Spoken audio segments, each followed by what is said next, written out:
अस्सलाम वालेकुम viewers, welcome back. 9th, 10th और फर्स्ट ईयर की क्लासेस के लिए मारूजी पर्चे के हवाले से हमने एक गुफ्तगू का सिलसिला शुरू किया हुआ है। तशबीह पर बात हुई, अरकान तशबीह पर बात हुई, उसके बाद इस्तिआरा पे बात हुई। आज हम बात करने जा रहे हैं तशबीह और इस्तिआरा के फर्क पे। तो आइए आज के टॉपिक पे बात स्टार्ट करते हैं। इस्तिआरा के हवाले से सबसे अहम बात जो याद रखने की है वो ये है कि इस्तिआरा भी बुनियादी तौर पर तशबीह ही है।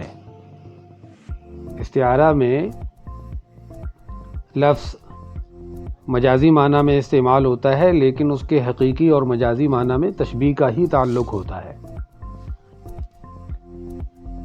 अब ये आपके सामने जो जुमला लिखा हुआ है, अली शेर है, इस जुमले के हवाले से मुख्तलिफ़ किस्म की आरा सामने आती हैं। कुछ असातिज़ा इसको तशबीह कहते हैं, कुछ असातिज़ा इसको इस्तिआरा कहते हैं, लेकिन इस पर हम इस गुफ्तगू के आखिर में जाकर बात करेंगे। सबसे पहले हम बात कर रहे हैं तशबीह और इस्तिआरा में फ़र्क क्या है। 9th और 10th के पेपर में तशबीह और इस्तिआरा के फ़र्क पर शॉर्ट क्वेश्चन आ जाता है। तो अब हम 2-3 पॉइंट्स की शक्ल में तशबीह और इस्तिआरा के दरमियान फ़र्क को वाज़े करने की कोशिश करेंगे। अब फर्स्ट ईयर के पेपर में शॉर्ट क्वेश्चन तो नहीं आता, लेकिन साल अव्वल के तालिब इल्म को भी तशबीह और इस्तिआरा में फ़र्क लाज़िमन पता होना चाहिए, तब ही वो इस काबिल हो सकता है कि MCQs में तशबीह और इस्तिआरा के हवाले से जो क्वेश्चन आएंगे वो उन क्वेश्चंस के दुरुस्त ऑप्शंस का इंतखाब कर सकता है। तो सबसे पहला नुक्ता ये याद रखना है कि तशबीह में लफ्ज़ हकीकी माना में इस्तेमाल होता है, जबकि इस्तिआरा में लफ्ज़ मजाजी माना में इस्तेमाल होता है, गैर हकीकी माना में इस्तेमाल होता है। ये पहला फ़र्क, बुनियादी फ़र्क है कि तशबीह में लफ्ज़ हकीकी माना में इस्तेमाल होगा और इस्तिआरा में लफ्ज़ मजाजी माना में इस्तेमाल होगा।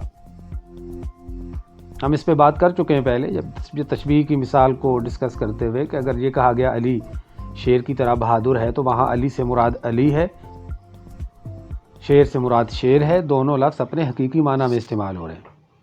और अली को देख के कह दिया जी शेर आ गया, तो अब शेर से मुराद शेर नहीं है बल्कि अली है। तो यहाँ लफ्ज़ शेर अपने हकीकी माना में इस्तेमाल नहीं हो रहा, मजाजी माना में इस्तेमाल हो रहा है। तशबीह और इस्तिआरा के फ़र्क के तनाजुर में दूसरी अहम बात ये याद रखनी है कि तशबीह में एक चीज़ को दूसरी चीज़ जैसा कहा जाता है, जबकि इस्तिआरा में एक चीज़ को हू बहू दूसरी चीज़ कहा जाता है। इस्तिआरा में एक चीज़ बेआइनी ही दूसरी चीज़ करार दे दी जाती है। तीसरा फ़र्क जो अरकान का फ़र्क है, ये भर्ती का ही एक फ़र्क समझ लें कि तशबीह के 5 अरकान होते हैं और इस्तिआरा के 3 अरकान होते हैं, ताकि शॉर्ट क्वेश्चन के आंसर के तौर पे वहाँ 3-4 पॉइंट्स बन जाए। लेकिन सबसे अहम जो नुक्ता है तशबीह और इस्तिआरा के फ़र्क के हवाले से, वो ये है कि तशबीह में मुशब्बा और मुशब्बा बिही दोनों सामने होते हैं। मिसाल के अंदर दोनों मौजूद होंगे, मुशब्बा भी मौजूद होगा, मुशब्बा बिही भी मौजूद होगा। जबकि इस्तिआरा में मुस्तार लहू और मुस्तार मिन्हु में से एक रुकन मौजूद होता है और वो रुकन मुस्तार मिन्हु है। इस्तिआरा की जो मिसाल आपके सामने आएगी उसमें मुस्तार मिन्हु तो मौजूद होगा, लेकिन मुस्तार लहू उसमें पोशीदा होगा। ये अहम नुक्ता है और बुनियादी फ़र्क है तशबीह और इस्तिआरा में। मैं दोहरा देता हूँ, तशबीह में मुशब्बा और मुशब्बा बिही दोनों सामने मौजूद होते हैं, यानी मुशब्बा और मुशब्बा बिही दोनों का जिक्र होता है, जबकि इस्तिआरा में सिर्फ मुस्तार मिन्हु का जिक्र होता है, मुस्तार लहू पोशीदा होता है। अब इसी फ़र्क की रोशनी में सामने दी गई मिसाल पर ज़रा गौर कीजिए। अगर ये इस्तिआरा की मिसाल है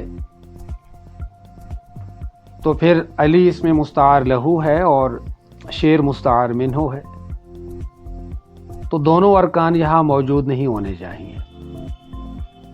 مستعار منہ موجود ہونا چاہیے اور مستعار لہو پوشیدہ ہونا چاہیے۔ اگر دونوں ارکان موجود ہیں تو اس کا مطلب یہ ہے کہ یہ استعارہ کی مثال نہیں ہے، یعنی استعارہ کی صورت میں یہاں لفظ علی پوشیدہ ہونا چاہیے تھا اور صرف لفظ شیر جملے کے اندر موجود ہونا چاہیے تھا۔ جملہ یوں ہونا چاہیے تھا کہ شیر آ گیا، علی کو آتا ہوا دیکھ کے یہ کہہ دیا جاتا کہ شیر آ گیا، تو یہ استعارہ کی مثال بن جاتی۔ تو مستعار لہو کا پوشیدہ ہونا ضروری ہے استعارہ کی مثال میں، لہذا اس مثال کو ہم تشبیہ کی مثال کہیں گے۔ علی اس میں مشبہ ہوگا اور شیر مشبہ بھی ہوگا۔ تھوڑی دیر پہلے ہم نے اسی نقطے پہ بات کی تھی کہ تشبیہ میں مشبہ اور مشبہ بھی دونوں ارکان موجود ہوں گے، دونوں ارکان سامنے ہوتے ہیں، دونوں ارکان کا ذکر ہوتا ہے، جبکہ استعارہ میں صرف مستعار منہ مذکور ہوتا ہے، مستعار منہ کا ذکر ہوتا ہے۔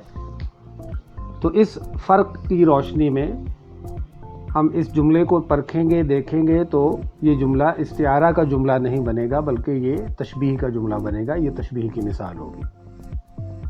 تشبیہ بلیغ میں صرف مشبہ اور مشبہ بھی کا ہی ذکر ہوتا ہے، اس میں باقی ارکان کا ذکر ہونا ضروری نہیں ہوتا، تو یہ تشبیہ کی مثال ہے اور تشبیہ بلیغ ہے۔ تشبیہ اور استعارہ پر فرق کے حوالے سے ہماری گفتگو یہاں پر ختم ہوتی ہے۔ اگلے لیکچر میں ہم تلمیح پر بات کریں گے، تلمیح کی تعریف اور چند مشہور تلمیحات ہمارے اگلے لیکچر کا حصہ ہوں گی۔ تب تک کے لیے خدا حافظ، اپنا خیال رکھیے گا، فی امان اللہ۔